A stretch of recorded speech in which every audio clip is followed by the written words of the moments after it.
Here's what you can expect in today's video. Even the preachers that are going to attack me on this one, they are addicted to microphones. And I can also be their addiction. They are addicted to me. He also went on to say this. You should not be, your heart should not be pounding. Are we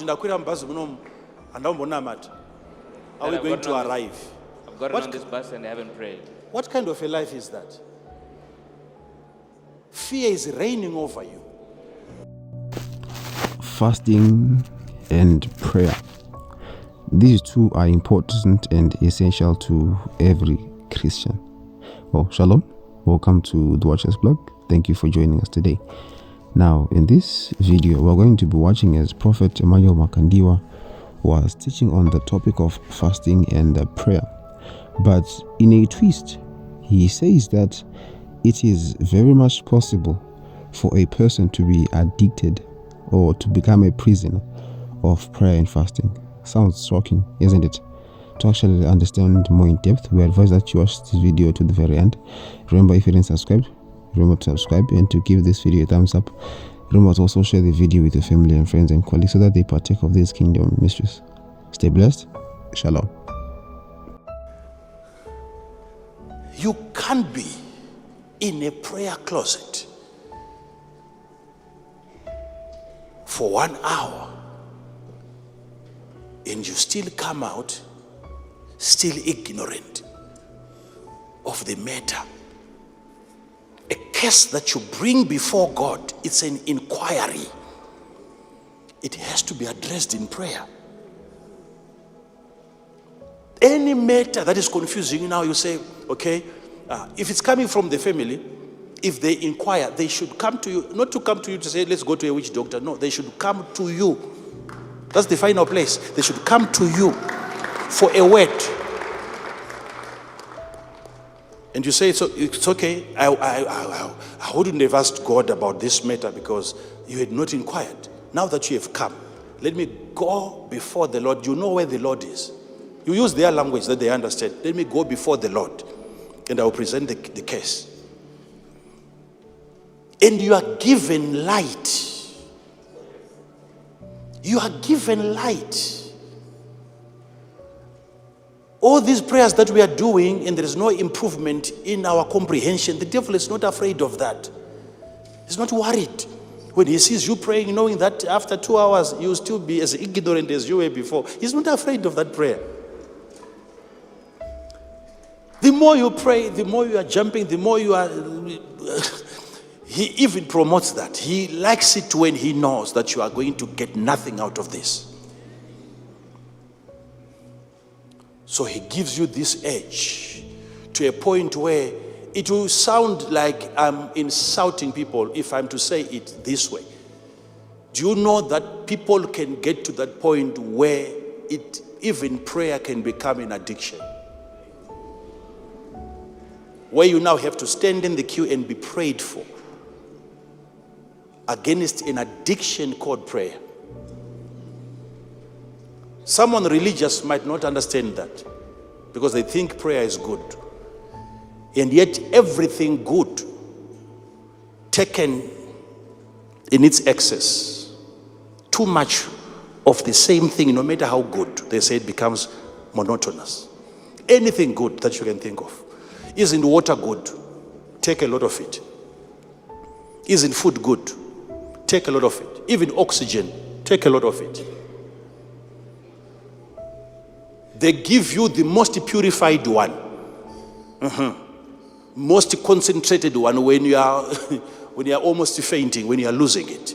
But once you get back to your normal state, they release you into a normal environment where the oxygen in the air is no longer 90-something%, less than that. Yet it is good. I'm talking about prayer, it being that good. There can be an addiction where even God himself cannot invite you to another place. God himself cannot even stop you from praying. There are people like that. Even God himself, when he comes and he wants to talk, God has to wait until they are done.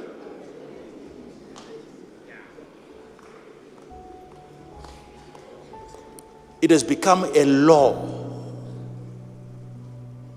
It has become a law.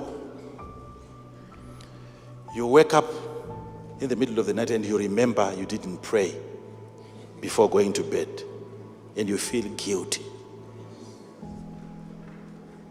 I've been in that position before. Why? Because I was bound. I didn't understand grace. I didn't understand certain dimensions of. I would wake up and what? Pray. Prayer. What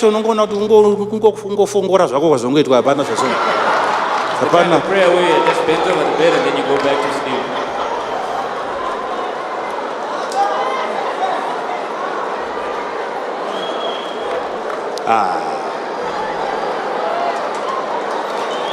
It's religion.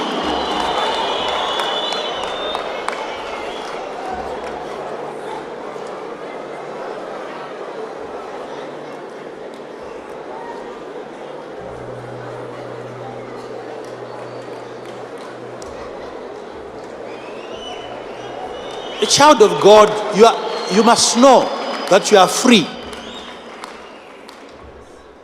You are free. You should not be, your heart should not be pounding. Are we going to arrive? I've gotten on this bus and I haven't prayed. What kind of a life is that? Fear is reigning over you. You are being guided. Your navigation system, your GPS system is called fear. You are given directions and what to pray for by fear.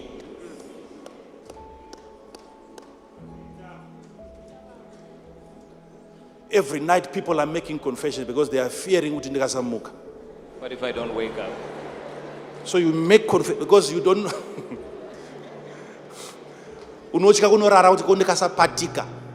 You're afraid of going to bed in the event that you don't wake up, that you die in your sleep. So you whisper all your sins, to make sure the husband just trying to make sure that your husband doesn't get to hear some of them. there is that addiction.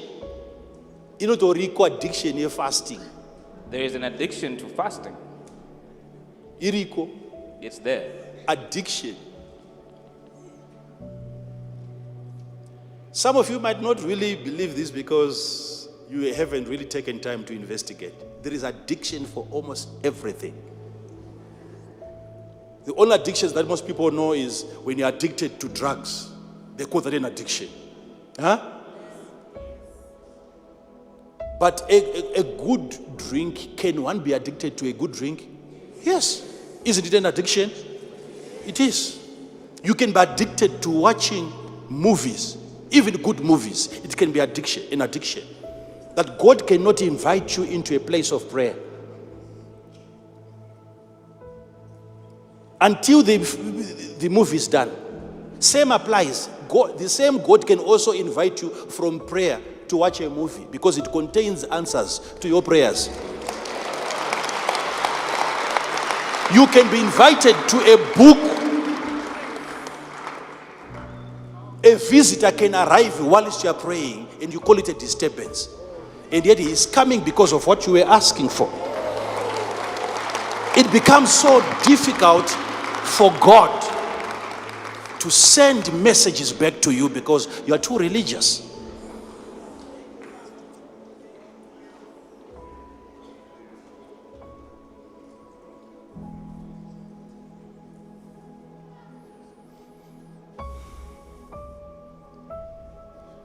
You feel bad because you didn't fast.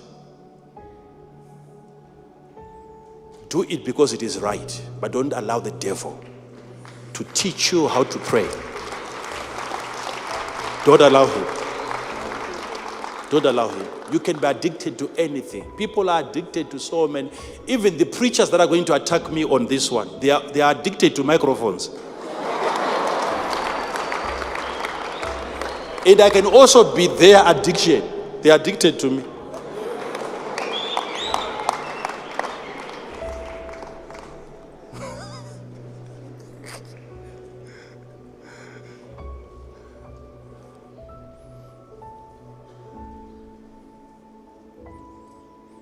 You think if we don't control ourselves, if I'm to not control myself, are we not going to be gathering here every service, every day? I have something new to say every day.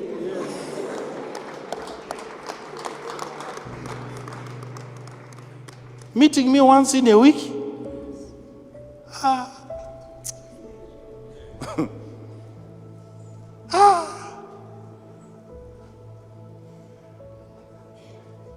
Iso zvakutaura ndinazvo maikaura. When I have things to actually say, you guys will be in trouble. Every day, zviripo. I have something new to say every day. But I understand. She knows addiction. But I understand addiction. Addiction. A preacher can be addicted to the pulpit.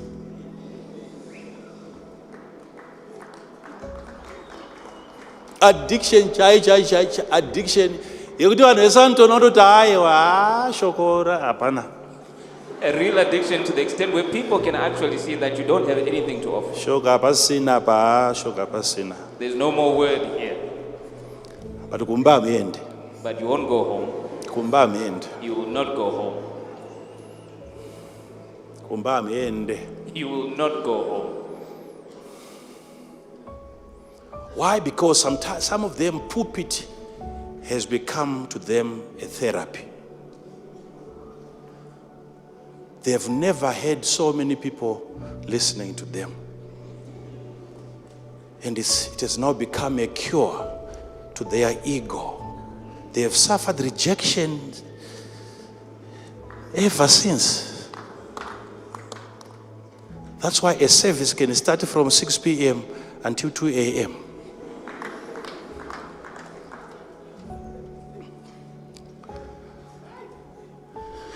And the people there are wondering, maybe this man of God likes God so much. No. It takes only those few with a descending spirit to know this man doesn't want to go home. There is trouble there.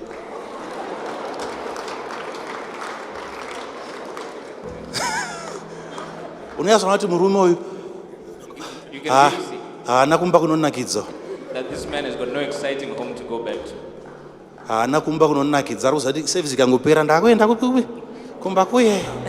He's actually dreading that when the service is over, I have to go back to that house. And since I don't have anywhere exciting to go, then let's all stay here.